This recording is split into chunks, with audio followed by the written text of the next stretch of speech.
a small but significant gathering to mark World Peace Day.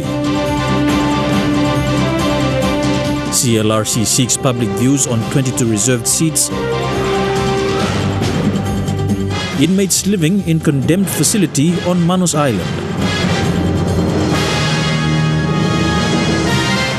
This is National EMTV News with Meriba Tulo. A very good evening. Thank you for joining us. This is Sunday's news. Papua New Guinea needs peace and unity to see it prosper. Those were the words of the founder of WK Kidi PNG Peace and Gutpla Sindaun Foundation. WK Kidi Peace and Gutpla Sindaun Foundation recently hosted a small celebration to observe World Peace Day. World Peace Day is a decision by the United Nations for the world to celebrate and make sure that there is peace in the world. In a small celebration yesterday, hosted by the WK Kidi PNG Peace and Gutpla Sindaun Foundation, the founder stressed on the importance of peace for the next generation in PNG. The founder of the foundation, Wat Kidi, said PNG is a country united with diverse cultures and people need peace to see real change in the country. We are asking for peace for this country. This country is in trouble because we've got family wars and community wars and tribal wars and terrorists and everything that's going around. Papua New Guinea is not receiving a good publicity on that front. So therefore the need for peace and the campaign for peace must be taken on by everybody in this country. They are not doing that. We are not doing that. I am sorry, but we are not going to live a long life, a prosperous life, and we are not going to enjoy the fullness of life in this land that God has given us because of lack of peace. The founder said his foundation, despite financial challenges, works to ensure there is peace for all people, both in towns and rural areas of PNG. He said this country is in trouble because of ethnic differences and family differences and conflicts, and it is time to put this aside and live together in peace. He believes that people should not be deprived of their rights of peace and freedom, but to be given the opportunity to live as one people and one nation. Nation is for peace. We are not driven by profit or by politics or by anything else. Nothing. No got true. Something in people start not tumble yet. Now, without all this, we were not influenced by any factors, but we saw what was the need on the ground, and we said, let there be peace, and I'm going to work for peace as long as I live on this land, and I will pass this on to my children. The small celebration saw live performances from local artists, comedy shows, and performances from Aroma Pacifica dancers. The WK Kidi PNG Peace and Gutpla Sindaun Foundation aims at being a leading organization in the restoration of peace with traditional values amidst impact of modernization. Rayon Lakingu, National EMTV News. The New Guinea Islands base of the Assemblies of God Church is finalizing preparations for its 50th anniversary next month. This commemoration coincides with AOG's 70th anniversary in the country. First established in Maprik, EPEC province in 1948, the church was brought to the New Guinea Islands region in 1968 when AOG worshippers in EPEC moved to work in plantations there. It will be celebrated under the theme, Let Them Give Glory to the Lord and Declare His Presence on the Islands. An estimated 15,000 people are expected to attend. Yeah, well, in the New Guinea Islands, we are seeing it as it will be a very big celebration where all the 5 provinces of the New Guinea Islands will meet at Kimbe. Kimbe is where the Assembly of God Church got landed from Maprik. They were brought there by the Ambalan people, particularly the Maprik and the Wasara people. Papa Kamis is the main person from Gwari village, Wing area. He's still alive, so we are dressing him up in the traditional wagon, we call it the wagon of the Ambalam traditional dress, and it will be the highlight of the celebration. We'll be having missionaries from Australia coming over to be with us, and all the regions, the Tolais will perform, the Bougainvilleans will come, the New Islanders will come, and the Manus will come with all their traditional attire and with the songs in the traditional way of presentation. And there will be a lot of custom work by the Western Britain, we call it a Passing West style.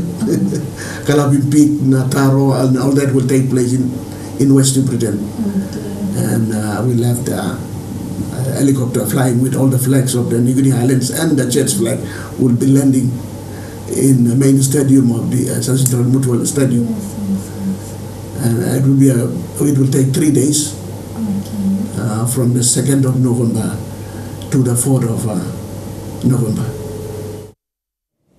The 22 reserved seats for women in Parliament and the chance of including seats for specific special groups are possible if there is an amendment to the Organic Law on national and local level government elections.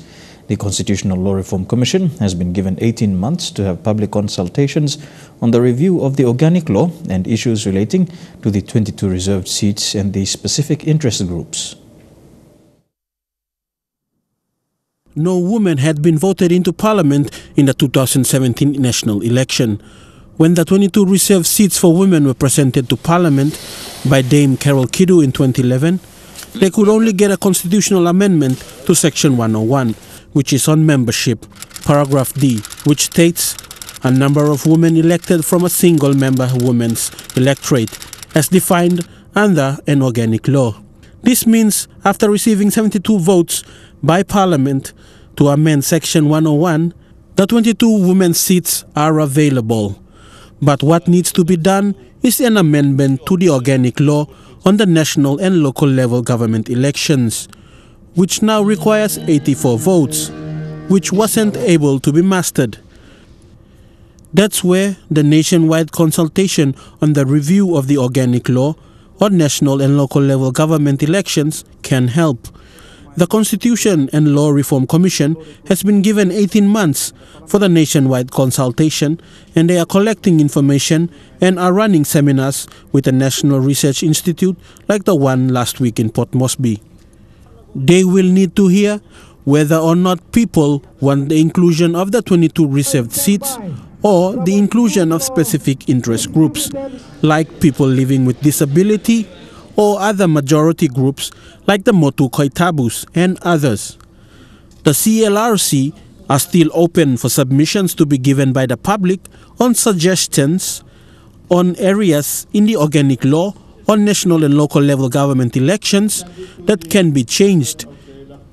The written submissions can be dropped at their office in Port Moresby. Dame Carol Kidu was at the seminar last week and said that most members of Parliament understood the bill back in 2011, but certain circumstances didn't allow for the 22 reserved seats to be in place. Say that during my 15 years in politics, it was one of the most thoroughly researched and presented legislation in terms of presentation. I made sure they were put on every member's table rather than taken to their rooms. During session, they were put in front of each MP, and I watched them push them aside. It's a matter of whether one is ready. There was political will at the time. We had the change in government, so it became almost impossible because the numbers had boycotted. I think, did they understand? I think those who wanted to did. Those who didn't want to, and that's like life. Sometimes people are never willing to move their position. She added that when she was in Parliament and Minister for Community Development, no specific questions were ever asked about the specific interest groups. When was I ever asked a substantive question, a question of substance, about the interests and the needs of those groups? You will find almost never. And I will tell you also that when I was asked questions, I usually wrote the questions myself and gave them to my male colleagues and said, please ask me this question so we can highlight it on the floor. Fidelis Sukina, National EMTV News. The Education Department is looking to restructure the education system. Workshops have been conducted with primary and secondary schools around the country on the proposed changes. Education Secretary Dr. Uke Kombra says some schools in NCD have implemented the new structure, while others will do so next year. The phasing out of elementary schools around the country will take place, says Education Secretary Dr. Uke Kombra. There will be only prep education, then for primary will be grade 1 to 6, and then grades 7 and 9 are yet to be classified, while grade 10 and 12 as high school. We ask every province to consider the time that they would be filling ready to start and implement that policy. And some provinces have indicated they want to start next year. Others have said that they want to start in another 2 years' time. So implementation across the whole country will not happen all at the same time, but it will be implemented, and it's a government policy. So Dr. Combra says the removal of elementary education will improve the quality of education during early childhood learning. It's a major reform that we believe will phase out the elementary system, because the elementary system in our view is somewhat missed the focus of a formal, proper education. So because of its connectivity and location with every community, the teachers are from that community, and some of the teachers have not really been properly at a proper full-time training. All those factors have in one way or another contributed to a drop in the standards of the elementary school system for the first few years of education. Secretary Combra says the foundation is important to ensure the education standards improve across all grades. When you don't set the foundation properly, you can expect that when they go into grade 3, 4, 5, the foundations have not been built properly. So we've realized this, and now the government has given us the direction through our minister that we have to phase out the elementary schools and bring them back into the primary school, so we have a more formal system that we used to have before. Adelaide Sirks, Kari, National MTV News. Here with National MTV News this Sunday, we go for a break and be back with more after these messages. Stay tuned.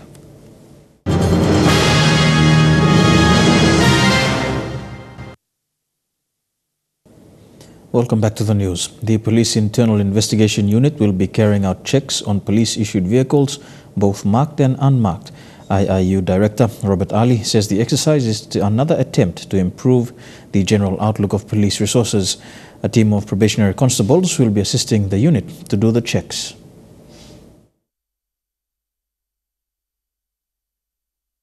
What we will be doing is making them to account. The checks are aimed at promoting the good appearance of the Royal Papua New Guinea Constabulary.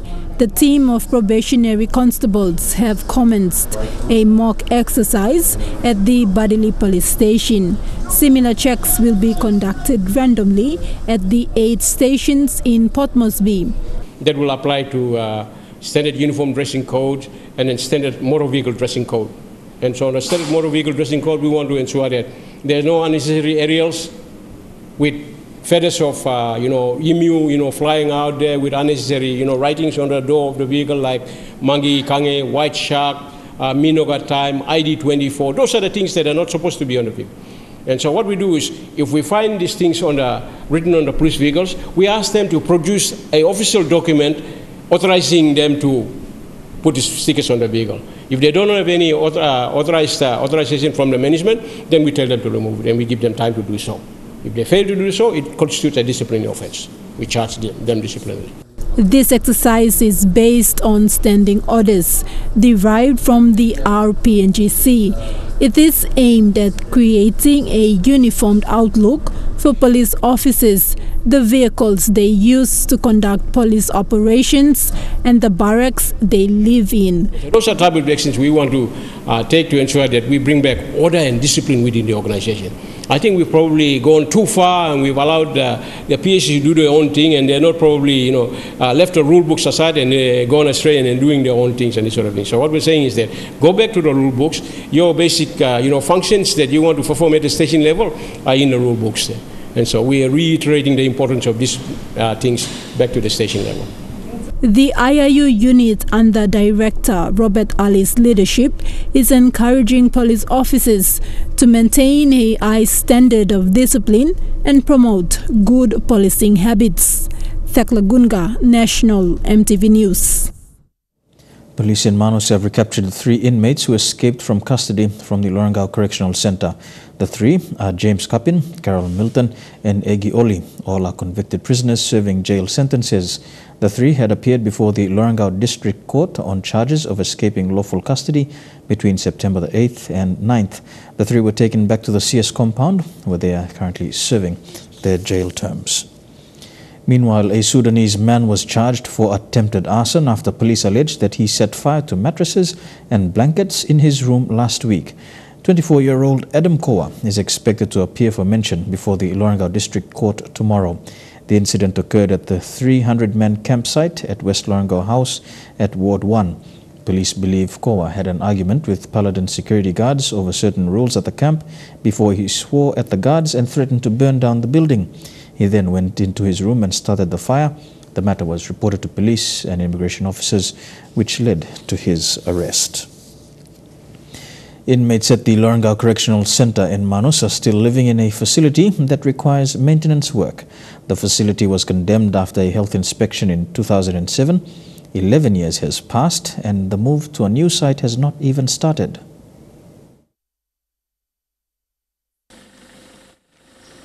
The CS facility on Manus Island is old. The water and the sewage system needs an urgent upgrade, and the compound needs to be extended to accommodate the increase in inmates.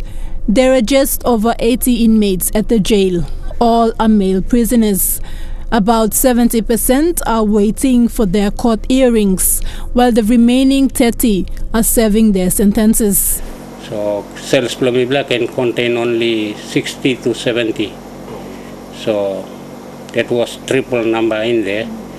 And then he had to put him on some lovely sleep mess or some light item canvas. If you go outside, you'll see the canvas and stuff yet. In 2007, a health inspection was conducted and a national court order was issued to move the prison facility to a new compound.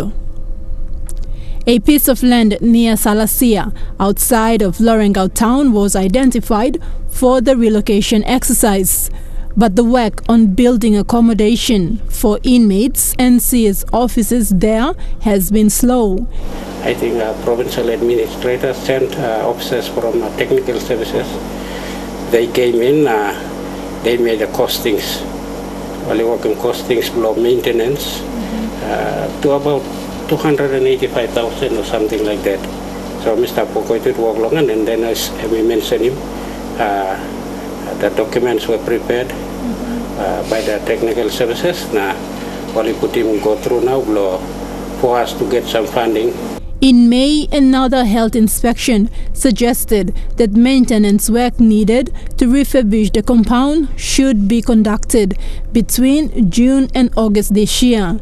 The deadline has lapsed, and despite a cost-based analysis conducted, no work has commenced at the compound. It's not time to health inspection all been conducted too at the same time.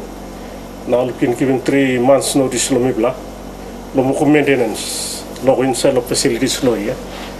So the 3 months expired of the year of August here.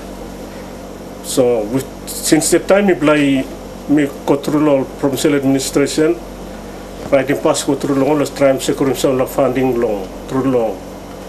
DSIV now, PSIV law here, but submission plum go through na inoko ono in harim one meeting yet coming up now. And while the CS department in Manus waits for assistance from the provincial government, the inmates will continue to live in the deteriorating facilities. Thekla Gunga, National EMTV News. Still in Manus, a 27-year-old man from Manus was arrested and charged in Lorengau for sexual abuse. David Kawa from Warambe in the Bupi Chupen Lelamadi LLG is accused of sexually penetrating a 19-year-old woman between the months of May and August this year. The matter was reported to Manus Police and Kawa was arrested on September the 8th.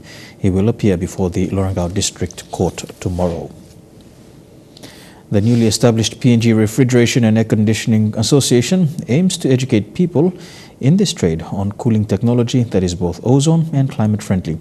Its president says the education and awareness programs will help address global warming in the country.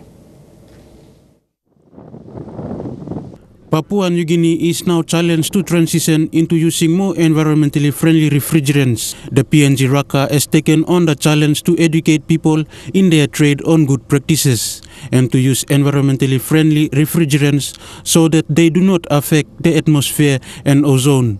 PNG Raqqa President Daniel Jaein said the main aim is to protect PNG and the world from global warming and the ozone. Good practices, so basically no refrigerant at all is allowed to be exposed into the atmosphere. So there are special techniques and skills and equipment that you need to do to ensure that that doesn't happen. And along with that is the training of the institutes with Don Bosco, Pomtech, potentially APTC. So we just want to make sure that the training is up to standards. The President said the association will also ensure that industries involved in their trade abides by the rule and regulations of the trade. The association will also work closely with PNG Customs to ensure shipments of refrigerants that are not environmentally friendly are restricted. Along with that, the association will look more on training of teachers in Don Bosco Technical Institute and Port Moresby Technical College to make sure teachers have adequate training to teach. We're working along with the ITC and we're upgrading the curriculum to a 2-year to a 3-year training course for all apprentices. We're increasing the level of knowledge basically, so we're adopting how the Australians teach their curriculum in Australia, obviously suited to PNG. So that'll be the #1 game first, is to start the curriculum off, make sure that the students and new apprentices are getting taught the right way. The association, with the help of Conservation and Environment Protection Authority, yesterday hosted a Refrigeration Technical Skills Challenge to showcase and promote their skills and the work their trade does. The PNG Raqqa will be officially launched early next year together with their website. Rayon Lakingu, National MTV News. Kokopo in Eastern Britain Province is hosting the APEC 12th Senior Disaster Management Officers Forum on the 25th and 26th of this month. The theme for the forum is advancing multi-hazard early warning systems for emergency preparedness and disaster risk management. Speakers from APEC communities will speak on research, data collection and analysis for effective warnings and communication and delivery of warning messages based on lessons learned from major natural disasters, which include eruptions in Rabaul, the Aitape tsunami, Cyclone Guba and the El Nino-induced droughts. This is important as on a global scale, the Asia-Pacific region experiences 50% of the world's natural disasters. You're with National MTV News this Sunday. We go for a break now. When we come back, we take a look at stories making headlines overseas.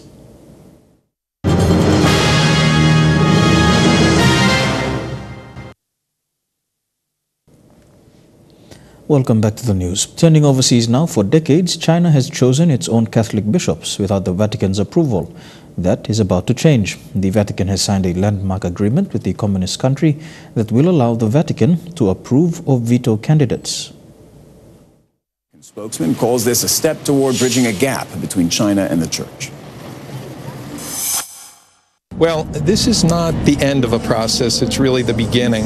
It's also important to remember that while it's come to fruition under Pope Francis, Pope Benedict had a letter to Chinese Catholics in 2007.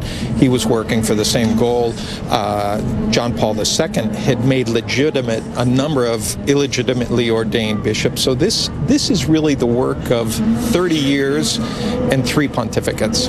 The objective of the accord is not political, but it's pastoral. What that means is that the faithful in China, that they have bishops who are in communion with the Pope, but at the same time recognized by the Chinese authorities. It's an ongoing process, but I think the ultimate goal is that the Catholics in China, the faithful in China, can be fully Catholic and fully Chinese. All of this coming as Pope Francis greets cheering crowds on his tour of the Baltic states. Pope Francis is in Vilnius, the capital of Lithuania, from the first day of a 4-day trip to 3 former Soviet republics. Now, this is a religious visit. Lithuania has some 80% Catholic population. Many of its young people have come out here to see their Pope. But it is also a visit with political undertones, because each of these 3 Baltic countries are celebrating this year 100 years of their independence from Russia. They are now members of the European Union and of NATO. Those are relationships that the Vatican wants to encourage, but at the same time be respectful of their sometimes contentious relationship with Russia. World leaders are gearing up for high-level debate at this year's United Nations General Assembly, and the geopolitical landscape between the US and the Korean Peninsula couldn't be more different. There are a key few days coming up when it comes to the denuclearization of North Korea. South Korean President Moon Jae-in will be travelling to the United States to brief the US President Donald Trump on his three-day summit with Kim Jong-un, and he will effectively be putting the ball back in the US court. Now, we already know that Kim Jong-un wants a second summit with the US President. He sent a letter to Mr. Trump. The White House has said that they are open to it, but President Moon will be reinforcing that message. He has said that Kim Jong-un told him he really wants another summit as soon as possible so that he can continue with denuclearization very quickly. Now, there are plenty of critics in the US, including within the Trump administration, that believe that Mr. Trump should not be rewarding the North Korean leader with a second summit when there haven't been tangible results on the steps towards denuclearization. Now, the other tangible results that President Moon believes he will be going to the US with is that Kim Jong-un has agreed to shut down the key missile site, and he will be allowing international experts, he says, in to verify that process. In addition to that, if the US has corresponding measures, then North Korea will agree to shut down its Yongbyon nuclear facility. Now, President Moon did have a press conference with journalists as soon as he got back to Seoul from this summit,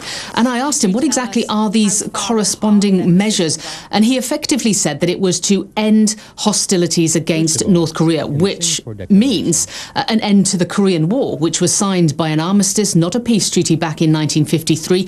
And this is something that both North and South Korea have been very clear about. They both want to end the Korea War, to have that declaration and to have a peace treaty. Now, certainly so far the US response appears to have been positive to this three-day summit. So President Moon will be heading to the US and also to the United Nations General Assembly, knowing that there is this positive response, that the US is willing to restart negotiations. But the issue remains the same. It is all about timing and order. The US wants denuclearization, and they will follow that with a declaration of the end of the Korean War and concessions. North Korea wants it exactly the opposite way. 3 patients in intensive care in Christchurch, New Zealand, have limited chances of living after 10 people overdosed from synthetic cannabis. The drug has already killed as many as 40 people in New Zealand over the year, and experts are now calling it a public health crisis. Looking for a high, but are risking paralysis and coma. Also seizures, and in severe cases also cardiac rhythm or heart rhythm disturbances. This can proceed to what we call a cardiac arrest and death. It's a grim end, narrowly avoided by 10 Christchurch users aged between 17 and 59 over the last 2 days. Certainly some of them have gambled with their life, and there's still some critically unwell people in the intensive care unit. The latest spike is being blamed on a bad batch, which can be as simple as having too much of the active ingredient. It's an unregulated, illegal market, so you actually don't know what you're buying and you don't know what it's mixed with. The boom in synthetic drug use has been put down to easy access and low price. People use synthetics perhaps when they can't afford their drugs of choice. We know that cannabis has become more expensive, has become less available, and so people will swap to synthetics. Now experts are calling for a more active approach. A public health crisis isn't too strong a word. No drug user sets out to use synthetic cannabis and kill themselves.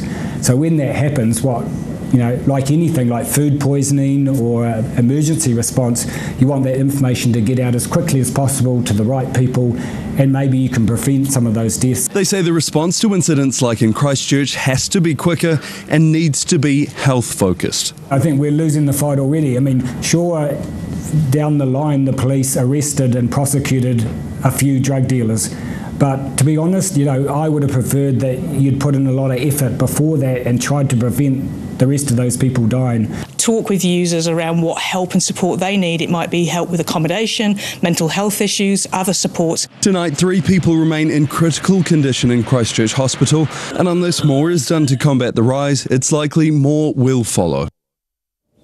A remarkable story of survival has emerged from Tanzania's ferry disaster, with the death toll now standing at 207. A man has been found alive after spending more than 2 days trapped under the boat. An anxious wait from the shore. Relatives unable to hold back their tears.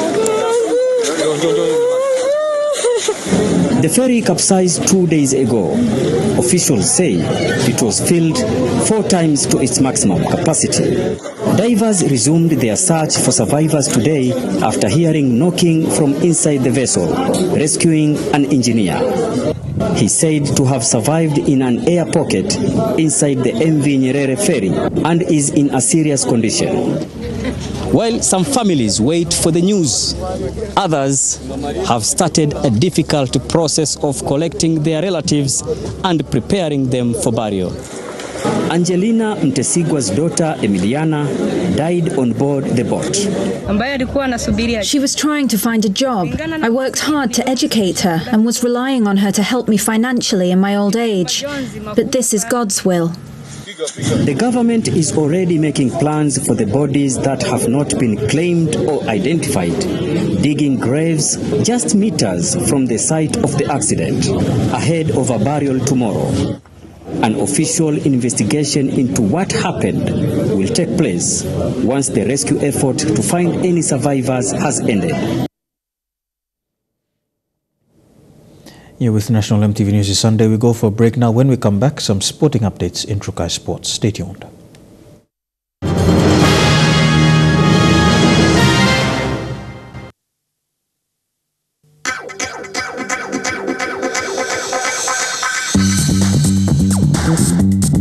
Trukai Sports.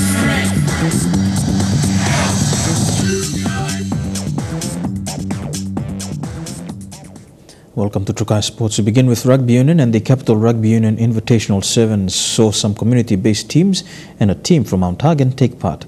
CRU plans to host another tournament in November and hopes to have teams from other provinces as well take part in this tournament. The CRU Invitational Sevens tournament ended on a high note yesterday at Bova Park in Port Moresby. About 16 teams took part in the 2-day event. A team from Mount Hagen and some community-based teams took part. There's a lot of talent out there. Every year you see a lot of talent coming through, but we need to have consistent competition so that you can see, week in, week out their performance. We can't look at them one-off tournament and then, say that he's got it, but it's got to be consistent. Sevens, as you all know, you got to play week in, week out to see where you're at. But obviously the talent is there. No special mention to Mount Hagen tribesmen for coming down all the way. They've got something to go back with, being runners-up in the plate final. But I know the experience for them will be huge. After the successful staging of the Invitational Sevens tournament, there are plans to host another competition in November with the hopes of having teams from other provinces take part. We would love to see the Kayas here, the Black Orchids here, even Met Gowns, Goroka Kili to us, So for the November one, we're looking to, make it bigger and bring in these big boys and give the opportunity for our younger players play against them. So that's the only way we can get them up. We mentioned about the talent. To harness them, they have to play against the big guys. Such competition gives a chance to other players in different provinces to play against some of the best in the country.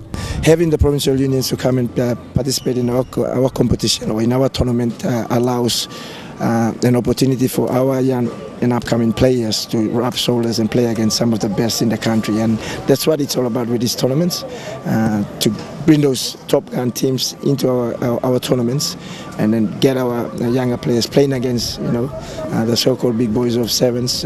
Elijah Levet, National EMTV Sports. Papua New Guinea Sevens players have the natural ability to perform, but they need top-of-the-class training to compete at the highest level. This recommendation was given by one of the most successful All Black Sevens coaches, Sir Gordon Chechens. A former All Black Sevens coach, one of the most successful, was in PNG and had the opportunity to see some natural talent on show at the Capital Rugby Union Pacific Industries Invitational Sevens tournament on Saturday. Yeah, I'm here to actually be the guest speaker at a puk-puk function, which is to raise money, which is for a good cause.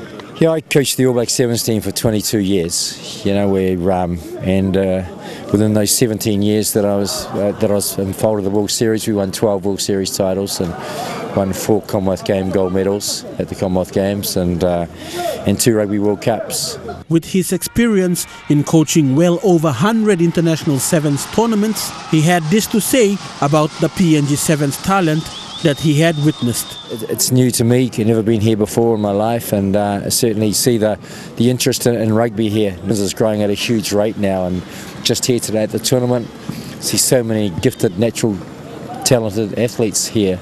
You know, that's what you see in the Pacific Islands.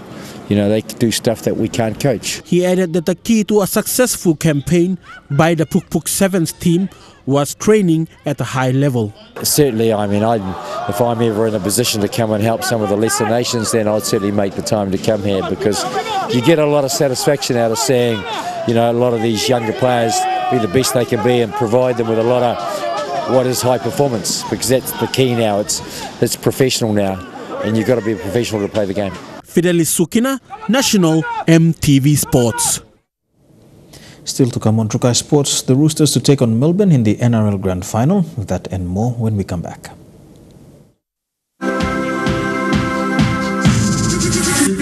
Trukai Sports. Welcome back to Trukai Sports. To the NRL, the Sydney Roosters will face the Melbourne Storm in the NRL Grand Final, but it could come at a huge cost. Scans today confirming halfback Cooper Cronk is in doubt after suffering a severe shoulder injury in their win against South Sydney Rabbitohs overnight. The fairy tale finale in doubt. Carrying an arm too, left arm, his shoulder. Looks like he's carrying an injury at the moment, Cronk. This hit on Cooper Cronk leaving him with a fight to be fit to play his old team in the grand final. But Roosters coach Trent Robinson is optimistic. He'll go and get scans tonight and we'll know more. I'd say he'll be right to play.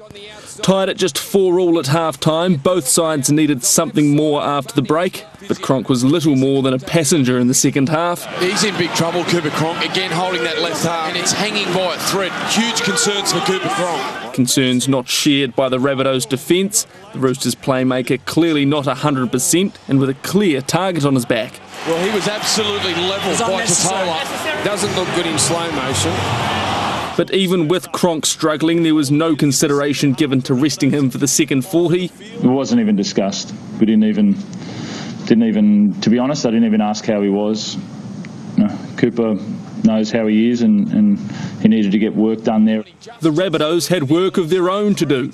A scoreline that was never insurmountable made to look miles away. Had Sam in support, he lost the ball. Sam Burgess was hit by Colin. But as the Rabbitohs struggled, the Roosters soared, first to open the scoring in the second half. Offloaded back for Ferguson!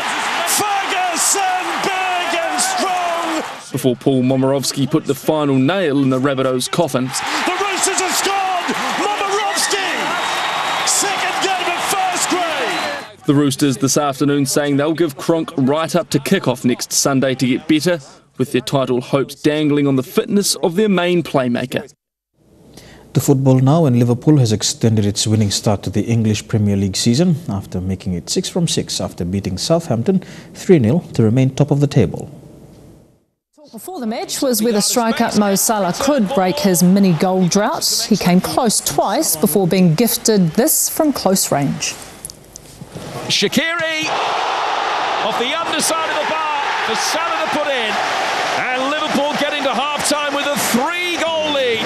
There was a standing ovation for former Manchester United boss Sir Alex Ferguson making his first return to Old Trafford since having emergency brain surgery in May. United could only manage a 1-1 draw against Wolves though. And Tottenham fans were up on their feet as well, remembering beloved entertainer Chaz Hodges of Chaz and Dave fame.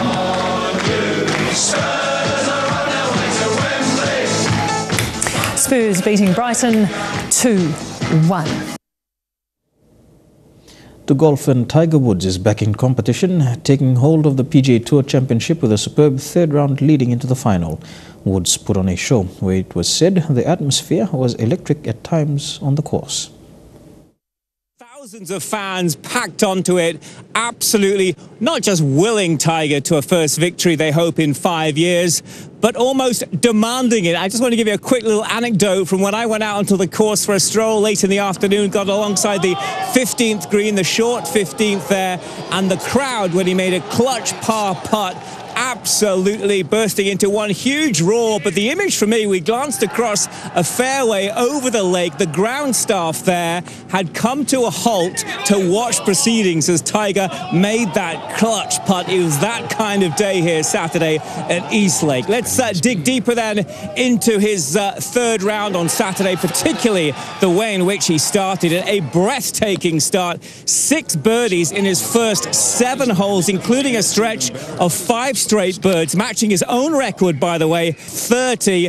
But I have to say, he has given his rivals just a glimmer of hope by bogeying 16. That was a hole that both Rory McIlroy and Justin Rose went on to birdie, meaning that a 5-shot lead had become just a 3-shot advantage. That said, Woods has still much to be positive about going into Sunday's 4th and final round.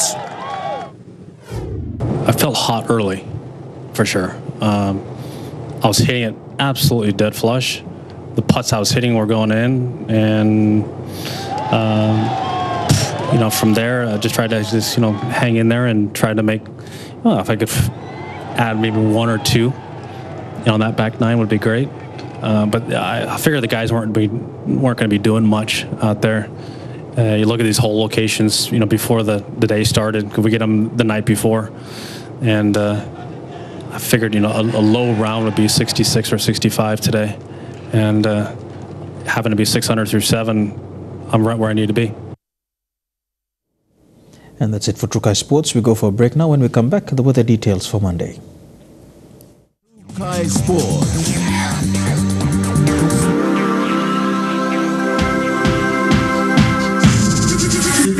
Trukai Sports. The weather details were proudly brought to you by Dulux, celebrating 50 years in PNG and the only paint made in PNG.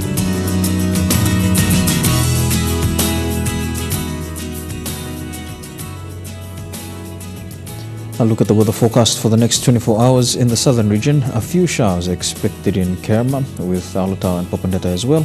Partly cloudy for Daru, cloudy weather with some showers over the next 24 hours for Port Moresby.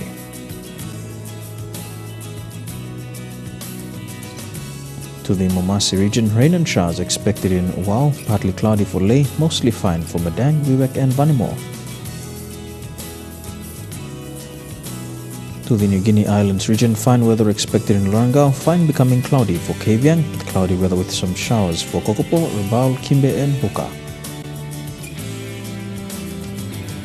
And in the Highlands region, the major centres, Mount Hagen, Goroka, Kundiawa, Mendi and Wabek can expect a few showers this evening with morning fog developing tomorrow.